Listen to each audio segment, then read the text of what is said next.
here's my program. All right, yeah, this was based on those areas in your garden that you just are struggling with, problem areas that I have worked on for clients or in my own garden, and it just sometimes makes you want to leave. And I want to help you turn those gardens into areas that you love. So just some inspiration for you, some before and afters, and then before that, just a few little pet peeves of mine. So let's get going. Hang on. All right, so drip irrigation, if you love it, don't just leave it. It does need to be monitored. So, check those areas where the little staples have been put over it. Like here, it's actually growing into the root of that tree, and it's kinked so badly that the water cannot get through there. So be sure to check those. And, then when you've done your spring pruning, your winter pruning, check that you haven't cut through those lines. And, this is not really water conservation. This is drip irrigation in South Lake. I would see this every single Sunday. There's broken pipes in there and they're gushing water everywhere. So that's really not conserving water. And I don't mean to pick on drip irrigation, because you need to monitor your spray heads too, especially after this freeze. Make sure you don't have any cracked heads or broken nozzles or anything like that. So it's not a once and done. Monitor your sprinklers every season, and sometimes more than once. Okay, if you love your trees, don't leave the wires on them. If you have staked your trees, be sure to remove those wires within a year. This tree actually died. We tried to dig the cable or the wiring out of it, and you can see the deep crevice it left in the poor trunk of that tree. If it had survived, it would be very susceptible to breakage at that point. But this ruined the capability of this tree to take nutrients and water up the trunk, up that cambium layer. So it ended up dying. And if you have girdling roots, don't leave those on your trees. So be sure to cut those off so that they don't cut into the trunk. And again, stop that flow of nutrients and water up your tree. Downspout extensions. Here's a little pet peeve that I have. In that lower left picture, this baffles me. They have a dry creek bed, and then they're running the downspout extension alongside the creek bed. Why not use the creek bed to your advantage to take that water? And then, those downspout extensions, the mower always runs over the end of them and squishes them, and then the water doesn't come out of them anyway. So I just do not like downspout extensions. So in that top right picture, what I would do there is I would take that little bottom elbow and I would put on an elbow that goes to the side. And then I would take that edging and make it go like that all the way over the driveway.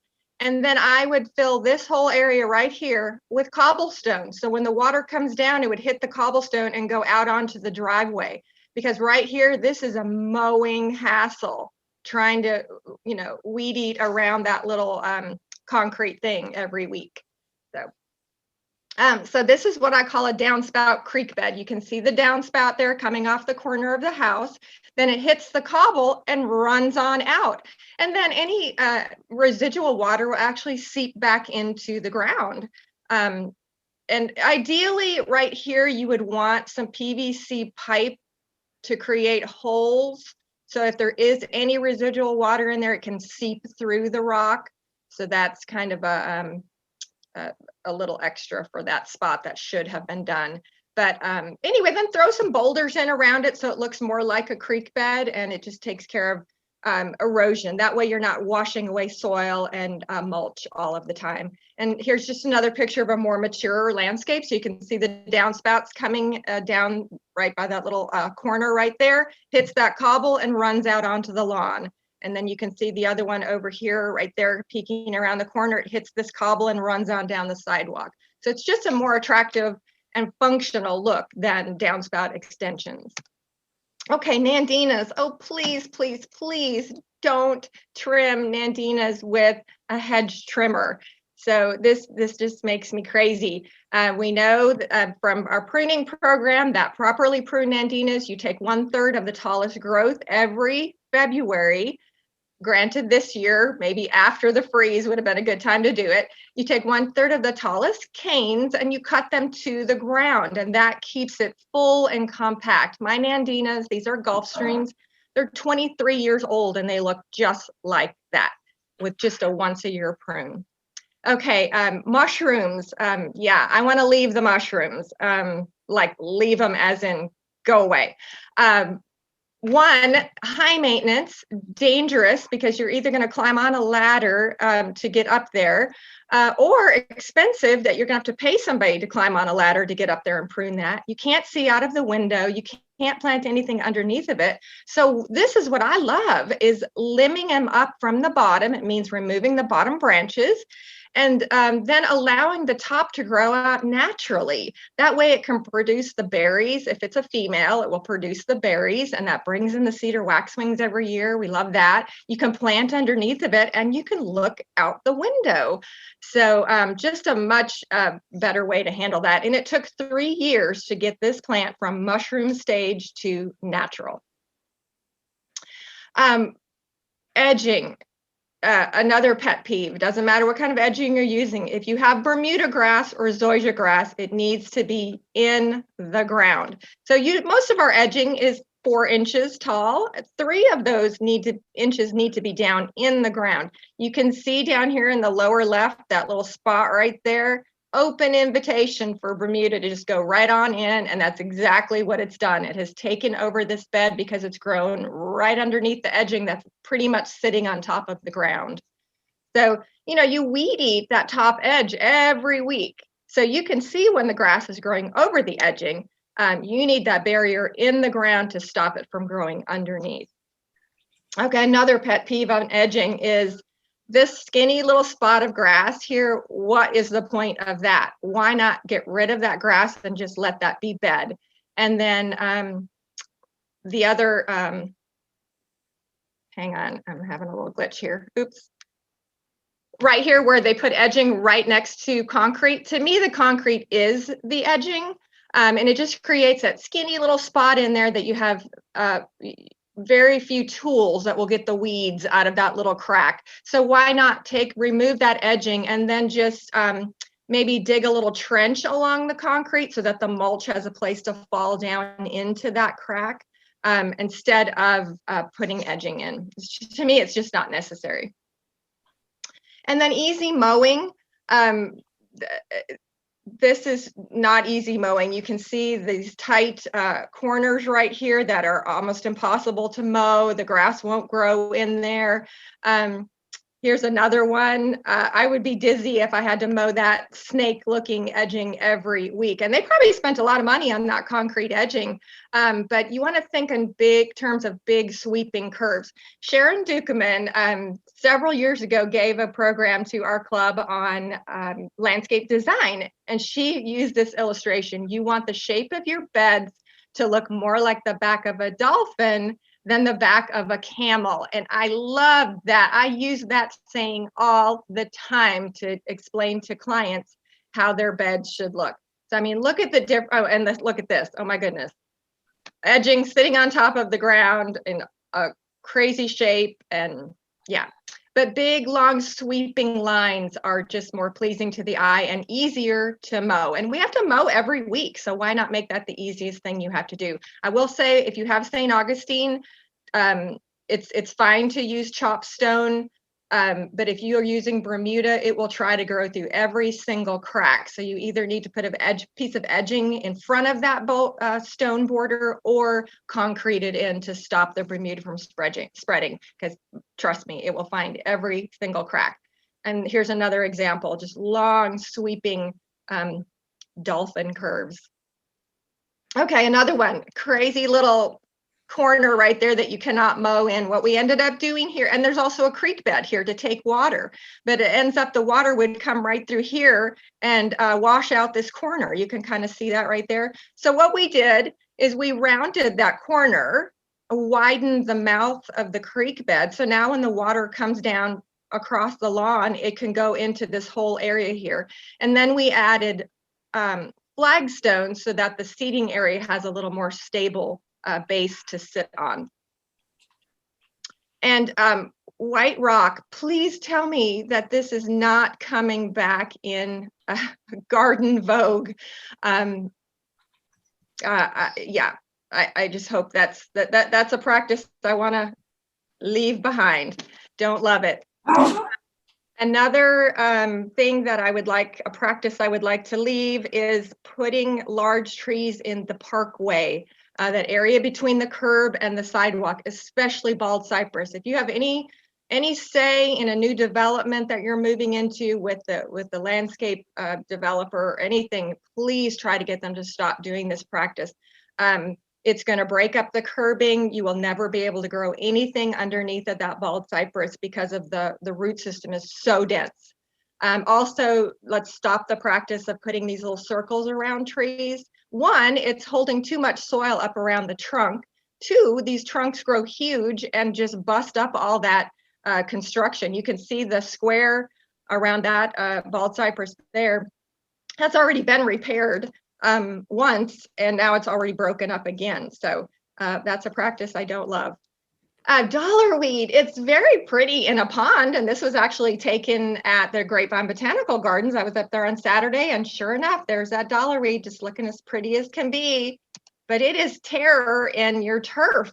And this is my turf, and I have dollarweed.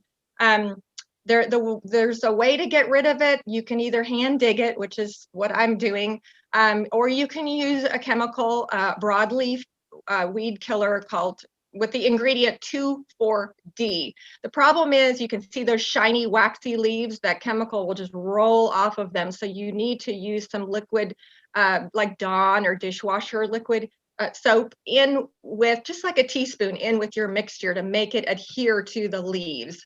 So it's a broadleaf weed, and a broadleaf weed killer is needed to get rid of it, or you're going to hand dig it.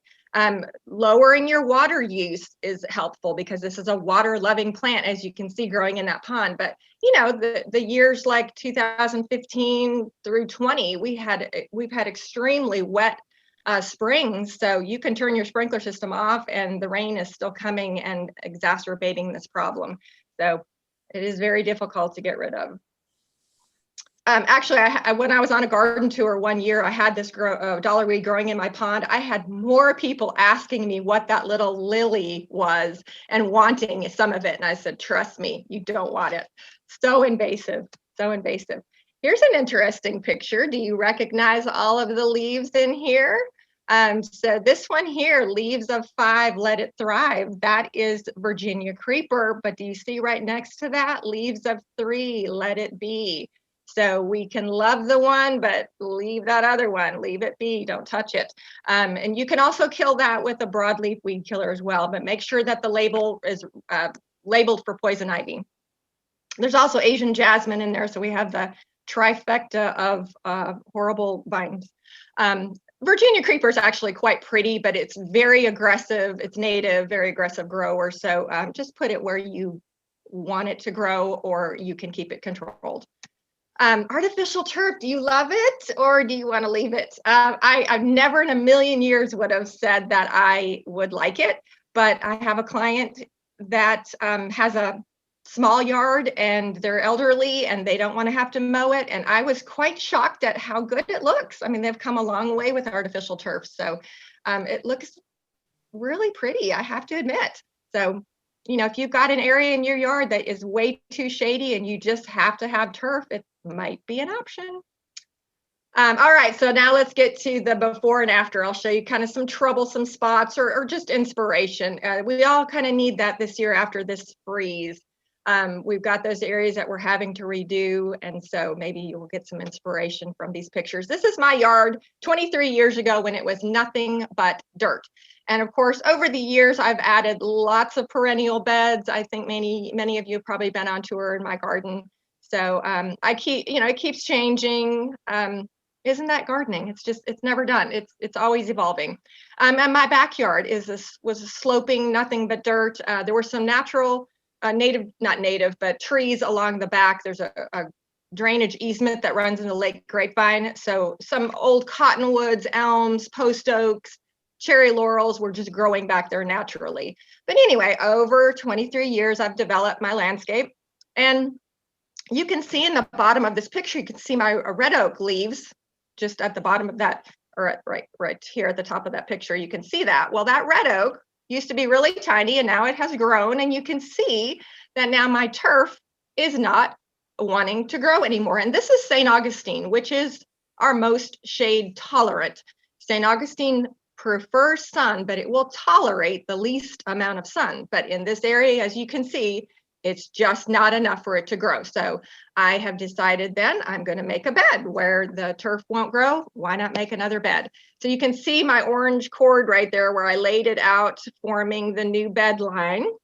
And as that has progressed, I removed that grass and I created a new bed along my flagstone path that has plants that can handle that kind of part sun, part shade. So abelias, that Everillo carex, Katie's Ruellia, then a ground cover at the front edge of Caitlin's giant ajuga, and then tropical giant spider lily. And all of these plants, I didn't change my sprinkler system. All of these plants get the same water as my turf does. So they had to be at the edge, had to be able to handle a little bit of extra water, and it all slopes downhill. So this carex right here does prefer a little bit more moist and shady conditions. So that's kind of the perfect spot for that plant at the bottom of that slope. So just another picture of it as it's developed. All right, this is one of our members, Debbie Boyle, and this was her backyard. All of her neighbors' yards drained into her. She's got 2 huge red oaks, creating a lot of shade, and so she couldn't grow any turf in this area anymore. So what we did to fix this problem, and because you really can't do piping through here because of all the tree roots, so we did, and you're going to see I'm the queen of creek beds. We did a large creek bed that's kind of meandering through this area to carry the majority of the water, but we also needed another one along the back side of the on the fence right there, because water flows in both places. But as these plants grow up along there, you really won't see that back creek bed. It will just be functional to carry water, but this one here is the more aesthetically pleasing meandering one, and then a pathway to walk through her garden to get from her front yard to the back. Just another view of that area and as it's matured, and just a list of the plants. And again, this is being recorded, so you can go back and maybe pause this spot and look at all the different plant material that's used. I basically have my list of go-to plants for shade and sun, so kind of the same cast of characters all the time. This is a view from the other direction, so you can just see how we installed that large creek bed. I mean, this garden carries a lot of water through it. Debbie can attest to that. And it took some tweaking to get it just right, to, because water will go where water wants to go. So you can anticipate where it will go, but sometimes it, you have to tweak a little bit. So this is her front yard. So you can see the wrought iron fence in the back. That's the area we just left. So all of that water comes flowing through to the front yard. So we continued that creek bed all the way out to the street. And of course, it's sunnier up here, so we could use different plants, some abelias and salvias and things like that, daylilies that can like a little bit more sun, but it just carries that water all the way out to the front of her yard. Now, creek beds, I will say, they're a little bit of maintenance in that you have to blow the debris out of them, and I know maybe a weekly basis for sure in the fall. You don't want to let the leaf debris collect in your creek beds, because leaves become compost when they break down, and you don't want your creek bed filling in with soil, because it's going to end up being taller than the other areas surrounding it, and water is going to seek that lowest level. So you always want to keep your creek bed to be the lowest area. This was my next door neighbor. Their front yard was a little less than inviting. Lots of invasive plants in here. You can see the tall Ruellia in there, which I consider extremely invasive. I don't mind the little short Katie's Ruellia, but the tall one, if you're going to use it, just know that going in that it will spread by seed and runners prolifically. But anyway, we made it a little more inviting. We did, again, that downspout creek bed. You can see the downspout right there. And then we added cobblestone. There is actually a drain underneath this sidewalk that runs all the way. And then this goes all the way around their yard. But you can see right here where we use flagstone, because they need to walk through that area as well. And, you don't want to be walking on cobblestone because you can break an ankle. But when you put flagstone in with it, then you can walk on it when you need to, or the water can flow over it like a creek bed when it needs to. And this creeping Jenny right here along the edge, this loves water. So if there's any residual water that sits in this area right here because of the downspout and the creek bed, it's a very happy plant in that area. And this is tropical giant spider lily right here. It's tropical in name only. It was hardy, even in Tupelo, it was hardy. Toni, we do have a question about that. What if there is a steep slope? We're going to get to lots of pictures on steep slopes. Hang on. Okay. Hang on. Lots of that. So here, this is a lacebark elm that's only 5 years old when I took this picture. And you can see it is already smashing into the front of this house. Imagine what this tree is going to look like in 10 years, in 20 years. Why would anyone put a large tree like that so close to a house? So we took it out.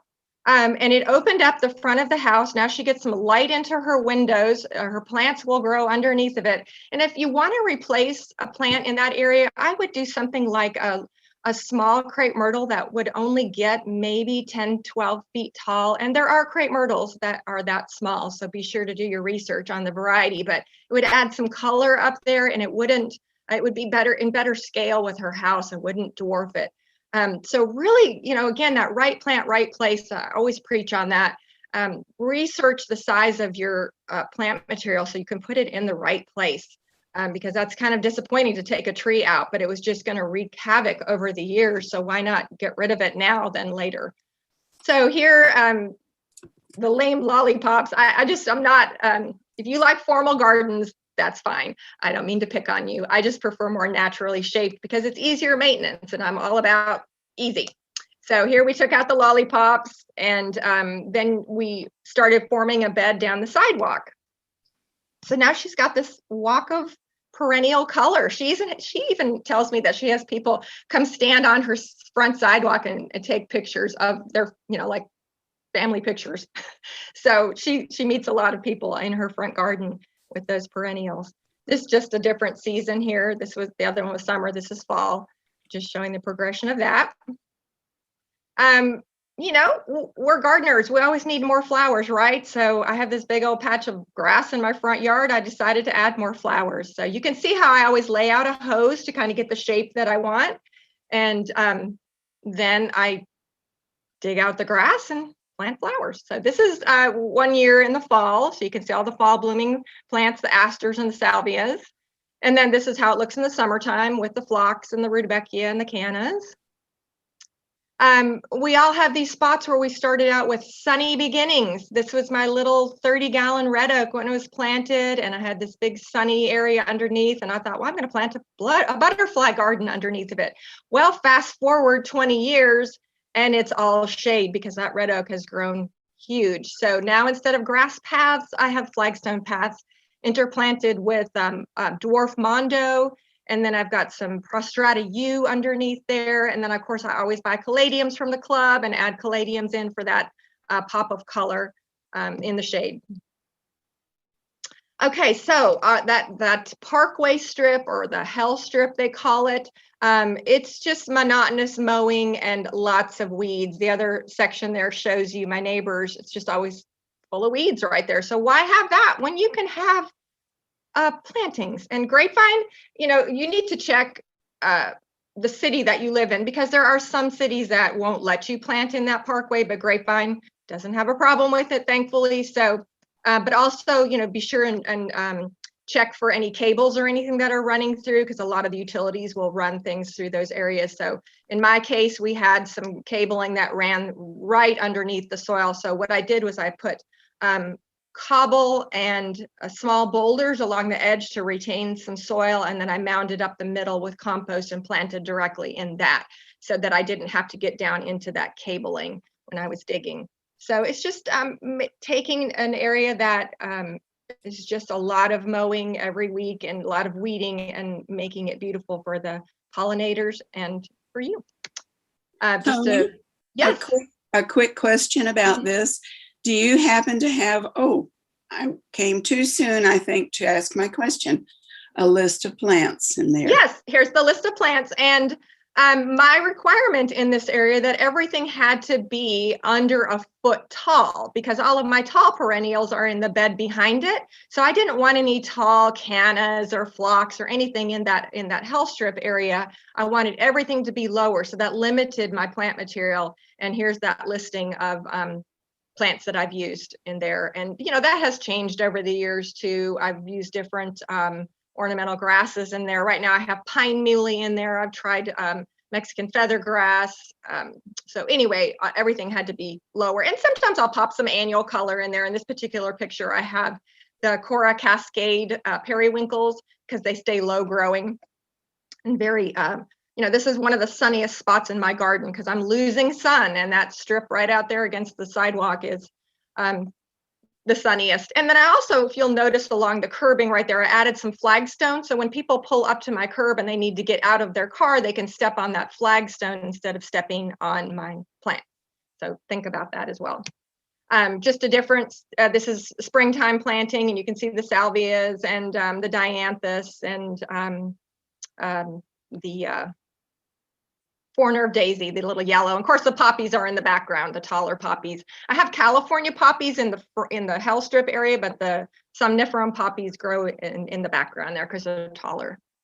So here's a similar application, that skinny little spot along a driveway. And who wants to mow that every week? So why not get rid of that? And this is what we did. We planted the exact same plants that I put in my health strip along her driveway. Now that concrete or that rock retaining wall there, it borders her neighbor, but she just did that upper level that's hers. And so this is just showing what a beautiful area that is now, instead of having to mow that skinny little strip of grass. So this client here, this was her patio right here, and they decided to build an outdoor kitchen. So this right here now blocked their walkway. They used to be able to walk on their patio, but so now they needed a way to get through or around this area. So what we did is to create a walkway of flagstone and mondo grass to get through that area. And this is a very shady area on the north side of her house. And you can see in the before picture, the Burford hollies. I love Burford hollies, and they did amazing through our freeze this year, but they're too tall and they're blocking her window. So instead we traded out with holly ferns that won't ever cover her windows up, and they love the shade. And then that Japanese maple that we used, here's a listing, it's called Skeeter's Broom. There's so many varieties of Japanese maples, but this particular variety grows taller than wide. So we had this little narrow alcove right there that we needed a narrow growing plant in. So we chose that variety. So again, right plant, right place. You wouldn't want a maple that gets 15 feet wide in this area because it would be too crammed in against the house. This one only grows 6 feet wide. So then again, the holly ferns, the dwarf mondo, there's an oak leaf hydrangea back against the house there. I love to use hostas in pots. So you can see that Francie hosta in the pot right there. I haven't been back to this garden since the freeze, but I'm sure that loropetalum suffered. But anyway, this is at the White's Chapel Methodist Garden or church and their sanctuary garden. They have an old homestead that's on that property that they use for support type group meetings, and they wanted a lovely garden for people to go to after they were in these meetings. This is actually there's a pool underneath there. This is old pool decking. So what we did is we created this peaceful setting of this sanctuary garden. You can see there's a three urn fountain off in the distance there. We planted a red oak, some Natchez crepe myrtles that grow 30 feet tall to screen the building behind it to give it a more natural setting. And then just use lots of perennials and shrubs and herbs. That's Jerusalem sage in the foreground right there with the yellow blooms on it. That's a really cool plant. It did suffer some freeze damage, but it leafed back out again and is recovering this year. So this client here in Keller, just a boring expanse. Her patio is right off to the right-hand side of this picture. So she's just looking at a boring expanse of grass and a variegated privet. So we created this beautiful pond, 3-tier pond So now when she sits on her patio, she can enjoy the sound of the water. This pond brings lots of frogs and lizards, and she's got fish in it. And then, all the pollinators come to all the blooming perennials around the area. So it's just a much prettier view, don't you think? And she's got this beautiful ecosystem now. And this is on the other side of her yard underneath a large cedar elm. So just a shady area under there. And so we added, let's see if I've got my plant list here. Sure. We've got oak leaf hydrangea. I don't use a lot of mop head hydrangeas. I use some where I know that they're close to your hose because you're probably gonna have to water them a lot, but oak leaf doesn't need any special care. Anyway, I will use oak leaf hydrangea all the time, but there's a Japanese maple in there, our native Texas gold columbine, purple heart along the edge. There's some abelias in there. I like to use abelias in this setting where they're like at the edge out there because they can handle that kind of part sun, part shade in your landscape. This is on the north side of her house. It was just a mucky, muddy mess because the sun rarely hits that area. Only when it's really high in the sky does the sun hit this part of her landscape. So we added crepe myrtles and lantana on the summer sunny side, but then shade tolerant plants on the north side against her house that rarely, if ever, get sun, and then a pathway to meander through that area. So this is at my church garden. I oversee the landscape maintenance at my church, and this was a little alcove between some buildings. It was just a grassy area that was just always unattractive, pretty much. So we created this courtyard in there with a fountain and some benches, and then some shrubs along the perimeter. But then we planted it with lots of perennials. You can see there's roses in this particular picture. This was a long time ago, but they have since succumbed to rose rosette, so they have been removed. This is just a view from the other side showing the fountain, and so lots of perennials in that area. It's just a really, really pretty spot, and just the sound of the fountain in that alcove is really nice. And this is a more updated picture. So we've replaced the knockout roses with Canyon Creek abelia right behind those benches, because Canyon Creek will grow up to be about 5 feet tall and wide, and it kind of has this tall spray effect, and with fragrant pink blooms on it. So I just love that they're enveloping that bench right there with all that fragrance.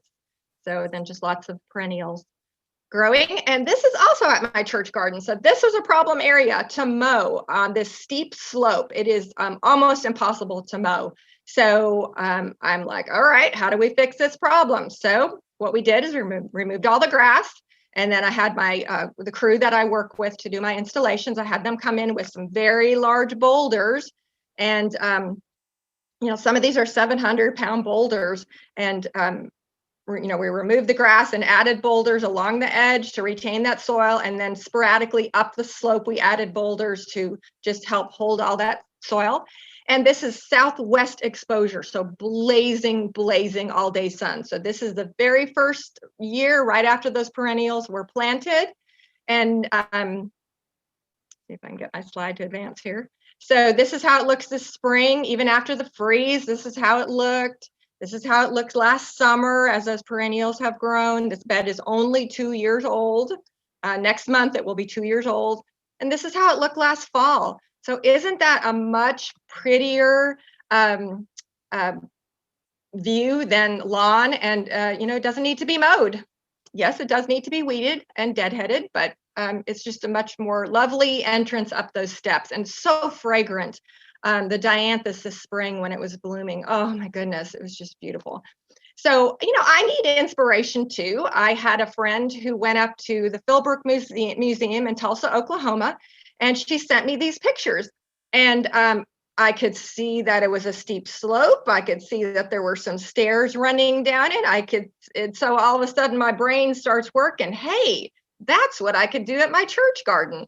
So albeit a different scale and, a little bit different climate, but, the inspiration is there. So I hope that's what you get out of this program. You may not be using the exact same plants, but you maybe are inspired to have ideas of what you can do. But anyway, they used the large boulders down the slope and they just planted perennials down that slope.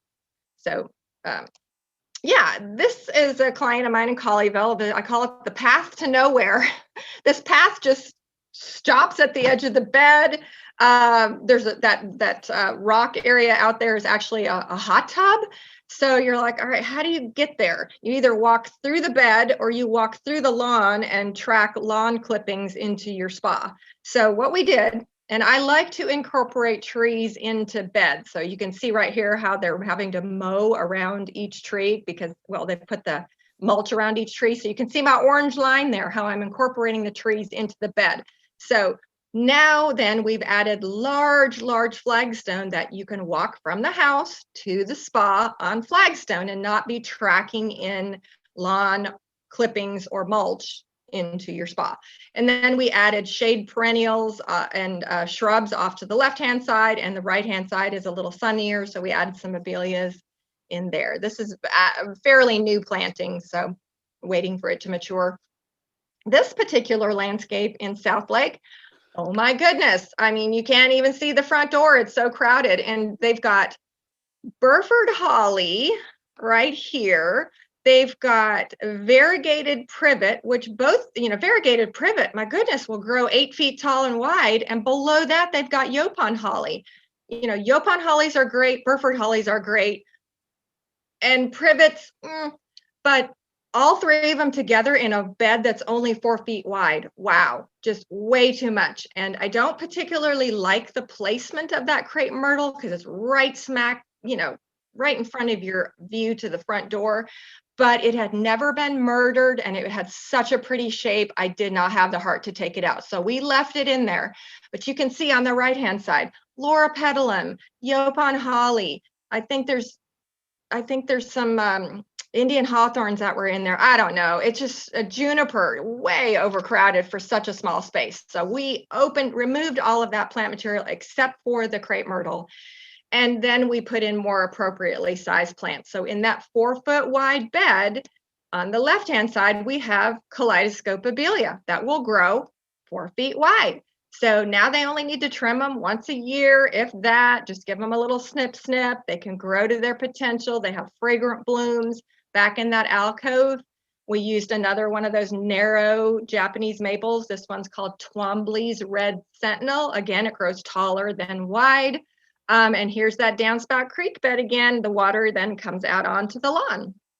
So just made it a much more inviting entryway, and you could actually see the house now. This particular garden, just a row of hedges, and there's nothing wrong with hedges if you like that, but I thought we could make it a little more exciting. If I can get so we just put some perennials and some color guard yucca in there.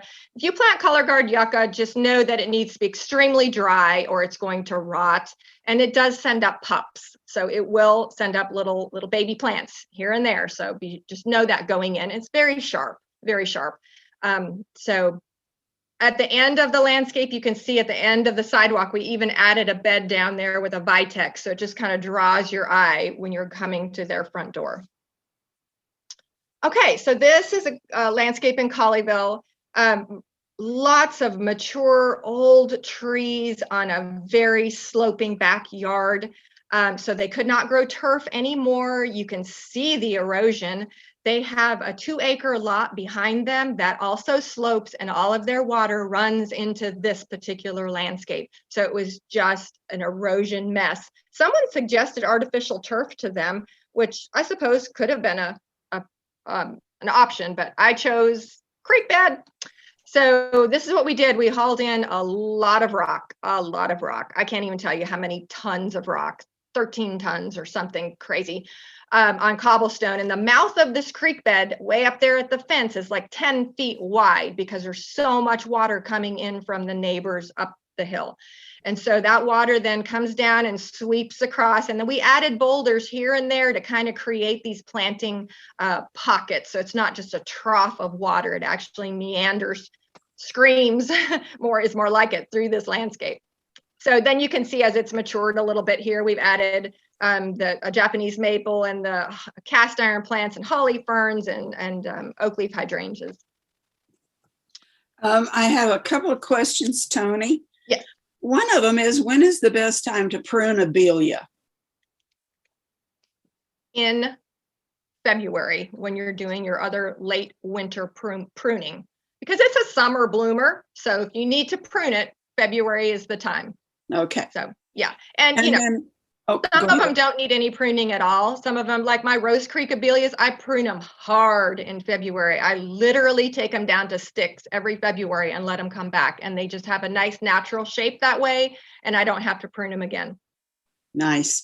But like the glossy abelia that grows 6 feet tall and wide, if you put it in the right place, you pretty much never have to prune it.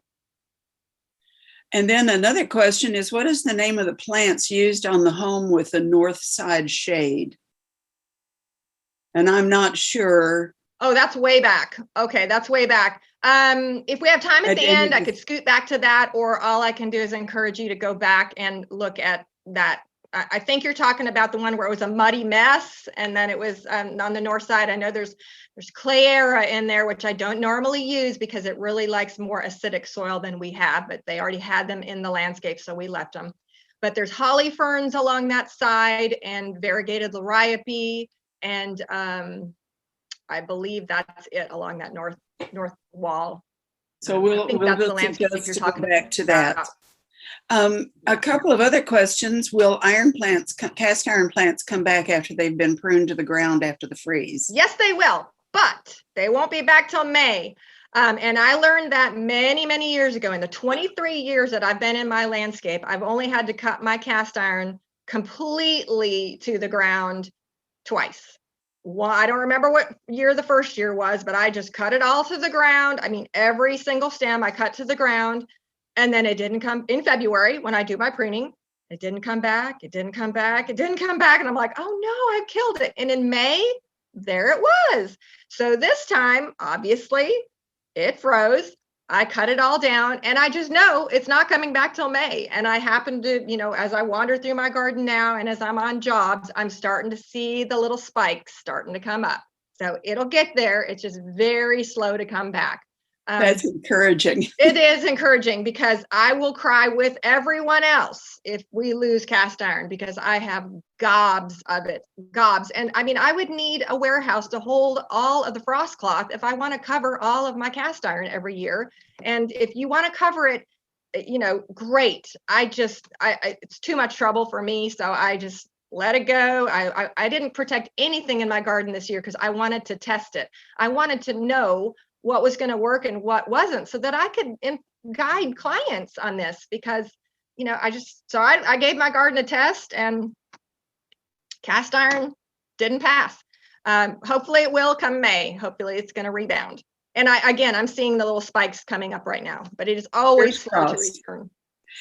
Toni, a real quick question again about the abelia. Do you prune it at the base of the plant like Nadina, or no, don't do that.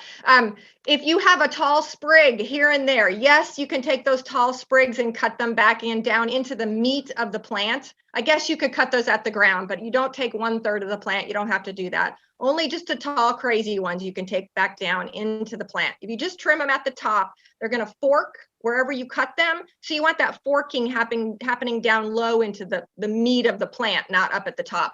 But yeah, abelia to me is kind of a snip plant, or unless you want it really tightly cut, you can do it every February, like with a hedge trimmer. Just Rose Creek, Kaleidoscope, any of the smaller ones, you can take a hedge trimmer to them if you need to.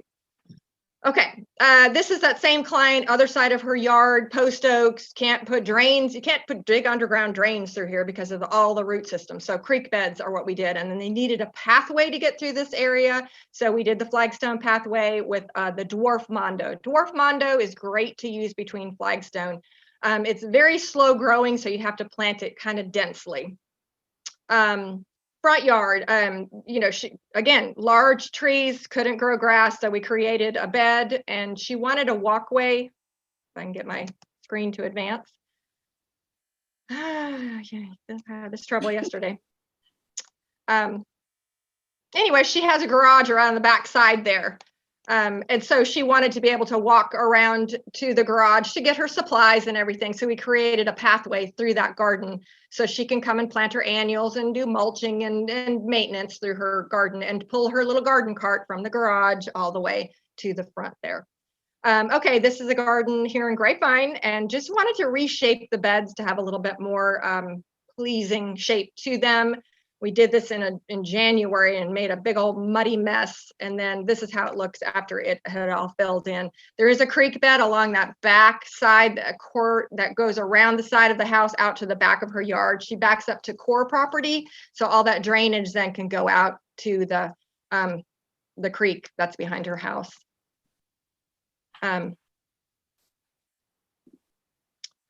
Well, I'm a having question, trouble with Toni, while we're waiting. Yes. How much soil are you adding when you create shady beds among post oaks? Are you adding lots of soil? Mostly ground cover. Post oaks are very tricky, very temperamental, very tricky. And I've got some slides coming up here that will show what I do. This is a backyard in Colleyville. Again, very shady, drainage issues, added a creek bed, and the cast of characters that I always use, which is oak leaf hydrangeas. This is a weedy eyesore mess of their yard. Every weed, tree, seedling known to man is coming up in this side garden here.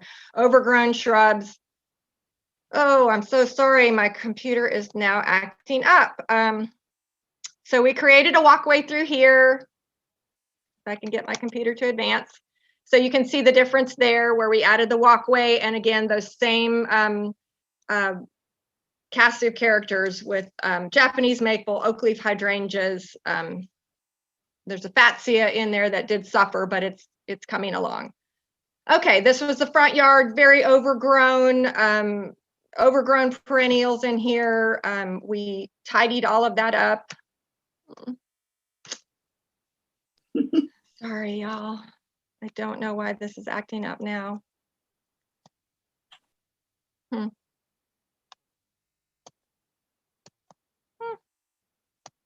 Need to show you the before. All right, here, this particular yard is slip sliding away. Their side yard is under dense shade of live oaks, so the grass will not grow, and it literally was sliding onto the sidewalk. You can see all the dirt over there on the sidewalk. So what we did is we brought in some boulders to kind of terrace that area, and then we planted big blue liriope. This is on the south side of her yard. This sidewalk is on the south side. So I knew when the sun goes in that southern angle for most of the year that this potentially could get a lot of sun on it right at that edge. So whereas mondo grass needs shade, liriope ground cover can handle some sun. So that's why we chose liriope in that area.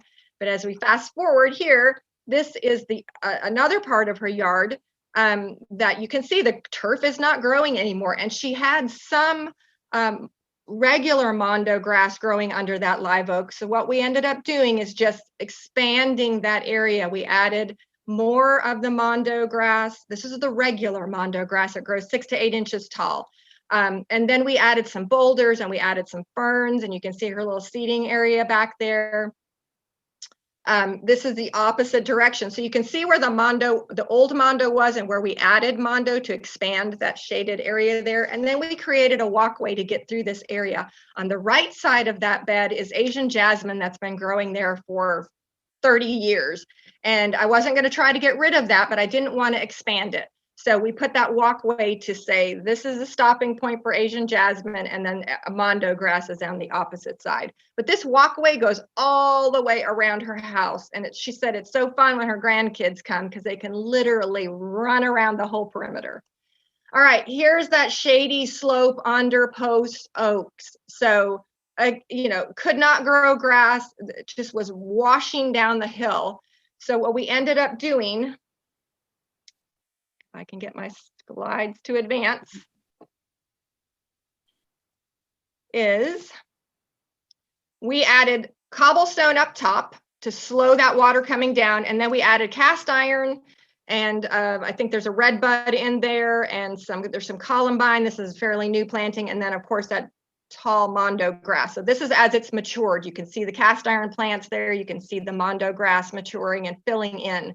So basically rock and mondo, and then some cast iron underneath those post oaks. So post oaks are very temperamental. You do not want to till underneath of them. You do not want to add too much soil. Just add a few inches of compost when you're going to plant, and then just plant directly in that, but don't till. And mondo grass and liriope are my favorite ground covers to use in these areas. I don't care for Asian jasmine because it climbs up the trees and you have to prune it all the time.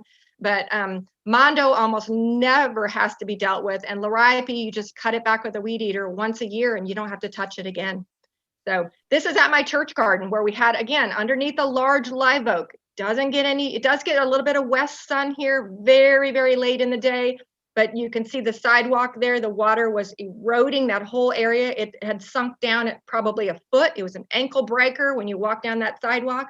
So we actually had an Eagle Scout do this as his project. So we added cobblestone for the water to run, diverted off to that side right there. And then we added this big blue liriope that works just fantastic under there for years and years and years. This bed has been. All right, here's a job in Grapevine where they had their patios off to the left-hand side, and there's a street on the right-hand side. So they wanted a little bit of screening there, but they also have a drainage issue. The drainage swale goes right through that area. So we put some large hollies off to the right-hand side. You could use Nellie R, Oakland, Savannah, any large holly to give some screening against the street. And then we added the creek bed to take that water flowing through that area. You could have done an underground drain there, but I just, again, prefer to have that, slow that water down a little bit and let it, any residual seep back into the ground. You can see the list of plant material there. Just as it's matured a little bit. This particular garden here had a hedge of Nellie R. Stevens, which is an excellent plant, but they back up to a golf course. And I thought, why not expand that view instead of blocking it? So we expanded the bed area. We moved almost all of the Nellie R's, and then we planted it with abelias and loropetalums, which the loropetalums are suffering. I don't ever use that plant anymore, but this is a fairly old landscape. So you can just see it maturing there. We added a patio area so that they could, expand their back patio that was very tiny. Added a fire pit in that area there, right in the middle. You can see that grate. That's a fire pit down in the ground. And then you can just see how that's maturing and how much prettier that is, to look out over that onto the golf course and to look at a hedge that was high maintenance. This particular small backyard in Arlington, they knew that there was a 2-story house going in next to them. So this is the 1-story house that's the next lot over, but right behind this fireplace was going to be a 2-story house with windows looking down on them. So when the house went in, we knew that we were going to have to plant some tall plants to do that screening. So this is the big tall house beside them with their windows looking right on their patio. So we planted some large, some Muskogee crepe myrtles that grow 25, 30 feet tall. And so as it's matured, you can see it's accomplished exactly what we wanted. It's screening the windows of that tall house and creating a pretty backdrop for them to sit on their patio and view. So make sure you get the right crepe myrtle for the spot that you want. Just a relaxing, shady spot my client wanted. So she created this walkway and a hammock just to enjoy her yard. And Toni, I wanted to tell you, you still have a little time left, but I just wanted to give you like 10 minutes. Okay, let's start scooting here. Asian jasmine were in these beds before, that under post oaks. Very hard to rip out, but over the years we have planted with different shade perennials. You can just see how this actually was on the Colleyville tour several years ago, but you can just see all the different shade plantings that were used there. Okay, just quickly here on this landscape, this is at Ginger's. She used to have a sod down there, and they would have to replace that sod fairly often. So we ripped the sod out and created this walkway that goes around to her garage with a little bench right there so she can sit and enjoy her plantings and visit with neighbors when they come by. So isn't that much better? This garden here, they were starting anew, and it was lined with photinias, ripped all of those out. So we added walkways that go to that little patio. We did the creek beds. This one actually had to share a creek bed with a neighbor. All their downspouts are tied into that creek bed. So the water runs off the neighbor's house and my client's house through that creek bed out to the street. All right, quickly. Afraid this was going to happen.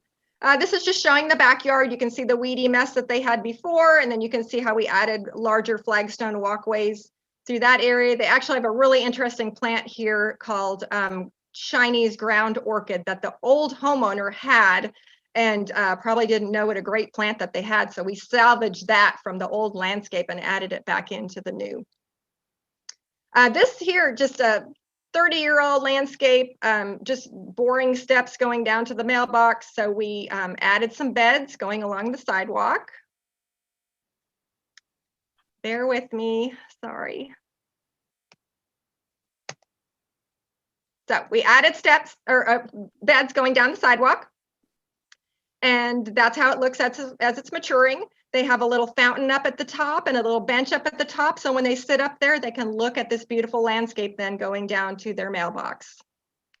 Let me just show you this. They used to have sod, and that as the trees grew, that started to diminish. And now they have this beautiful shady landscape with large flagstone interplanted with mondo. This particular client has a business in their garage. It's a gym. And so off of their back patio, they wanted to create a garden. So when they walk to work in the morning, they have this beautiful landscape with a fountain and lots of perennials. This particular client, throughout the lockdown and everything, they decided to change their side yard into a vegetable garden. It was a sloping garden.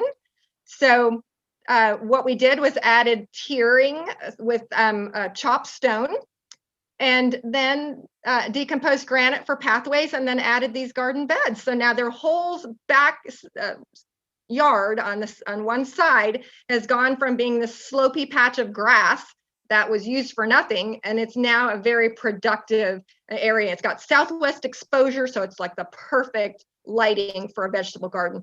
This is the right plant in the wrong place. Nellie R. Stevens that want to grow 15 feet tall, and they've pruned him down to 2 feet tall. What a mess.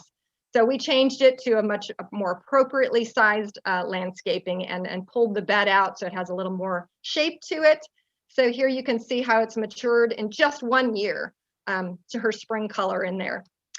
This landscape, a lot of crowding, a lot of maintenance, a lot of heavy pruning. So all of that was ripped out, and we created this much easier landscape. All of that was planted last fall. I went back to look at it this spring. They didn't lose anything except for an old loropetalum that had already been there. And you can see the lollipop off to the right-hand side. We're allowing that to grow up into a naturally shaped plant. Just Toni, real close to the end, real close. Yes. A quick question about loropetalum. Yes. The color is so wonderful. What do you recommend that would replace that with a good color? It won't get nearly as big, but Obsession Nandina will give you that color. If you don't mind thorns, Barberry will give you that color. That's all I've got right now off the top of my head. This particular landscape, their hollies are awesome plants, but they're covering the window. And then you can see how they have that tree ring with the liripe smashed up around the trunk, and they can't grow grass. So what we ended up doing here is pulling some boulders out and raising that area up a little bit because it's sloped toward the street. We took all of that liripe that was clustered around the trunk. And if you look at the trunk of that tree, you can see how high the soil was on it. We pulled all that soil off of there. Get the soil off of the trunks of your trees. And then we planted that liripe. We split it all up, and we planted it, about 6 to 8 inches apart, covering that whole area. So now they can have a ground cover bed under there. And then we put smaller plantings. Her son was in the house when we pulled these plants out. And he came out and he's like, wow, somebody turned the light on. I mean, you now can actually get light inside the house because, look at those shrubs blocking the windows there. Okay, so this I think is my last slide here. This was one of the last jobs I did last fall. Sandy, shady, sloping yard with post oaks. Literally, the yard, they tried to plant winter rye just to hold some soil in the wintertime because it was just constant erosion with that sandy soil. So what we did is, again, we brought in boulders to kind of terrace that area so that we could slow that area down, and then lots of ground cover, lots of soil holding plants. So here up at the top layer, we put in a layer of sweet flag because there's a natural spring up there at the top. So water was constantly seeping down. So we needed something that could handle that water. It actually can grow in my pond.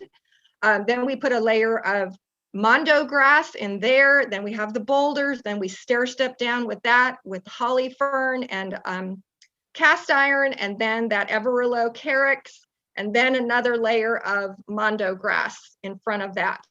So this particular area here was on the other side of their yard. Again, major erosion coming off their driveway, coming off the street, and sandy soil, and no sod could grow in that area. So again, large creek bed that carries a massive amount of water. Same plants, hydrangeas, Japanese maple, carex, holly fern, leopard plant, Japanese maple, all the same things to hold that soil. So anyway, all right, I'm done. I hope you are inspired. You can do this. I hope you've been encouraged. And again, this is just a reminder of have these places that you can follow me. I've tried to make my Facebook page and blog informative, not just pretty pictures, but hopefully you can learn something off of those sites as well. And if there are any other questions, I would be happy to answer them, or you're welcome to email me. Toni, one question that came up. One question that came up was, where could we find a list of Toni's preferences, recommendations for sunny and shady plants? Actually, I did a program for the club, I don't know how many years ago, but it was Blooms and Beyond, and how to have color in your garden 12 months out of the year. I believe that is on the Garden Club website, and the plant list is on there. But also, if you go to my blog, that plant list is over on the right-hand side. It's always up. When you click on my blog, go over onto the right-hand sidebar, I guess it's called, and that plant list is on there. And it breaks it down by month, but I also have it broken down by whether it's a perennial or a tree or a shrub or a ground cover, and whether it's sun or shade. So hopefully that's helpful.